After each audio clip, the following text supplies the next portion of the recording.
हाँ जी, बताएं sir. Patanjali foods, जाहिर सी बात है, नो पॉइंट फॉर गेसिंग की ये आज स्टॉक ऑफ द डे है। पहले ट्रेडर्स के लिहाज से मैं लेवल्स बता दूं, 1680 के स्टॉप लॉस से आपको खरीदना है, 1740, 1755, 1765 के छोटे टारगेट है। ये ट्रेडर्स के लिहाज से आज के लिए हो सकता है, इससे भी ज़्यादा कहीं बढ़ जाए कर जाए वो अलग बात है। लेकिन इसको पहले ये समझिए कि हुआ क्या है। पतंजलि फूड एक कंपनी है जो लिस्टेड है जी। इसके अलावा इसमें और आयुर्वेद का बिजनेस है, दूसरा नॉन फूड बिजनेस। यस, ठीक है, दूसरा फूड बिजनेस है। कंपनी ने क्या किया है, जो नॉन फूड बिजनेस है, खाने पीने का बिजनेस तो सारा इसमें आ गया। Correct sir. आयुर्वेद का बिजनेस भी इसमें आ गया, जो लिस्टेड कंपनी। 3 बड़े बिजनेस समझ लीजिए, एक आयुर्वेद वाला, एक खाने पीने वाला और एक दूसरा।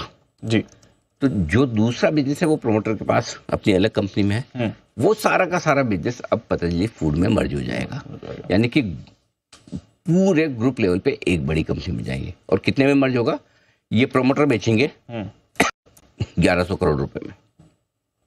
ठीक है, सारा बिजनेस जो भी 1100 करोड़ रुपए में पतंजलि फूड खरीद लेगी। ठीक है, प्रोमोटर मतलब वो स्वामी रामदेव और बाकी जो प्रोमोटर्स हैं। ठीक है, इसमें क्या क्या बिजनेस में जाएगा, हेयर केयर जैसे कैश कांटीन का वो है जी।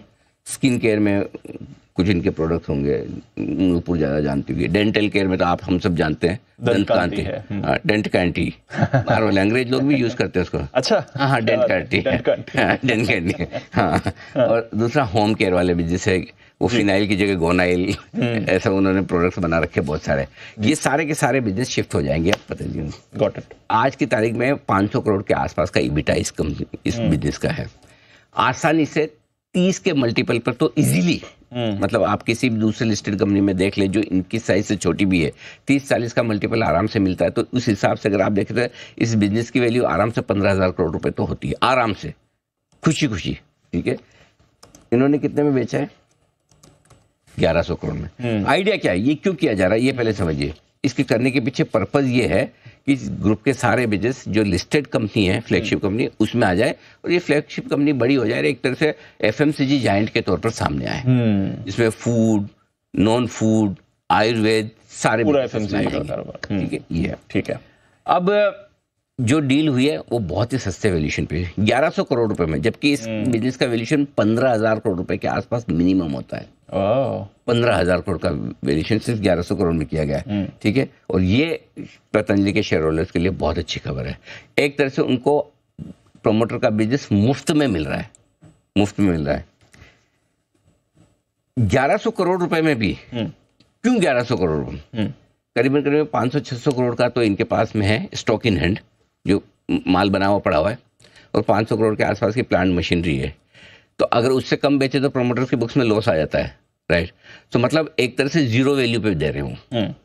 आज की तारीख मुझे बताए दीप, हिंदुस्तान में कितने ऐसे प्रोमोटर हैं जो अपना पर्सनल बिजनेस अगर लिस्टेड कंपनी में ट्रांसफर करते हैं तो जीरो वैल्यू पे करते हैं।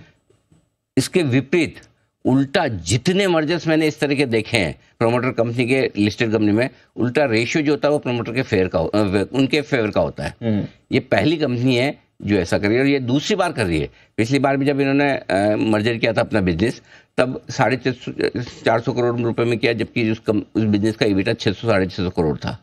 तो मतलब मैं ये कह सकता हूँ कि वाकई में शेयर होल्डर्स को एक तरह से मुफ्त में इतना बड़ा बिजनेस दिया जा रहा है जिसकी वैल्यू मिनिमम 15-20 हजार करोड़ है।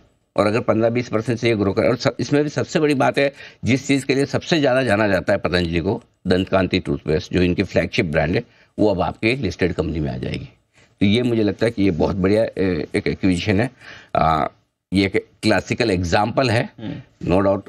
हो सकता है स्वामी जी सन्यासी टाइप है क्या, मतलब सन्यासी है तो इसलिए उनको वो पैसे की इतनी नहीं पड़ी हो, बाकी कोई और दूसरा प्रोमोटर कभी ना करे, never ever, you can't imagine even. तो शेयर होल्डर्स के लिए फिर अच्छा वैल्यू। अरे मुफ्त में 15-20 हजार करोड़ आपकी वैल्यू बैठे बिठाए बढ़ गई, कुछ किए बगैर, सिर्फ इसलिए बढ़ गई कि आप शेयर होल्डर हैं और शेयर होल्ड करते हैं। ये बड़ी चीज है, बड़ी चीज है। इंटेंट है, ये बड़ा है। और आपने देखा पहले एफपीओ आया, एफपीओ आते ही दूसरे दिन उन्होंने बैंक को जाके चेक पकड़ा दिए, ये लो आपका पैसा हम रिटर्न कर रहे हैं। ये है ना, कई बार क्या होता है कि हम प्रोमोटर के व्यवहार उनके वेशभूषा और उनके लुक एंड फील को देख के हम उनके इंटेंट को कई बार समझ नहीं पाते। करेक्ट। लेकिन स्वामी जी ने इस चीज़ को बार बार प्रूव किया है कि वो शेयर होल्डर्स को लेकर कितने सजग हैं और वो वाकई में रिटेल मतलब आम शेयर होल्डर के लिए पैसा बना के देना चाहते हैं। आम आदमी जो उनको देखता है उनको हेल्थ और वेल्थ दोनों बना कर देना चाहते हैं। ये क्लासिकल एग्जाम्पल है। अब मैं बताता हूँ दूसरी चीज इन्वेस्टर्स को, और आपको ध्यान होगा मैं तो 650 रुपए से जब पहली बार ऑफर फॉर सेल आया मैं तब से लगातार रिकमेंड कर रहा हूँ, और कई बार मेरे पिक्स में रहा है, न्यू ईयर पिक्स में रहा है, दिवाली पिक्स में रहा है हमेशा, और मैं अभी भी उतना ही बुलिश हूँ। मुझे लगता है दीप इस स्टॉक को कम से कम 2 साल के लिए अभी और होल्ड करना चाहिए आपको। ये साल सारा इंटीग्रेशन वगैरह होगा, FY25 छोड़ दीजिए, FY26 में मजा आएगा, आपको दिखेगा कि क्या हो सकता है। तो अब 2 साल के लिए जो मैंने टारगेट रखे हैं 2500, 3000 और 3600। इवेंचुअली मुझे लगता है 4-5 साल में 5000 की तरफ स्टॉक बढ़ सकता है अगर कंपनी की परफॉर्मेंस प्रॉपर तरीके से रही, इसी तरह से आगे बढ़ती रही तो ये है स्टॉक आपके लिए पूरा का पूरा एक्शन। 2500, 3000, 3600 ये 2 साल के टारगेट मिलेगा। पोर्टफोलियो में रखिए 2 साल के लिए ये स्टॉक आपके लिए। और मेरे ख्याल से कल लगभग 1700 रुपए के आसपास जो बंद हुआ है, लाइफ हाई के आसपास ही शायद बंद हुआ है। ब्रेकआउट भी फाइनली आ ही रहा है स्टॉक में, तकनीकी तौर पर भी मजबूत है। ये स्टॉक पोर्टफोलियो में रखने लायक है, 2 साल के लिए जरूर रखिए। और एक और चीज बता दूं जी, सुबह 10 बजे के बाद स्वामी रामदेव हमारे साथ जुड़ेंगे भी, और हम उनसे इस पूरे मर्जर पर, एक्विजिशन पर पूरी डिटेल में विस्तार से चर्चा भी करेंगे। 10-10:15 के आसपास हमारे साथ स्वामी जी होंगे। बिल्कुल, तो चलिए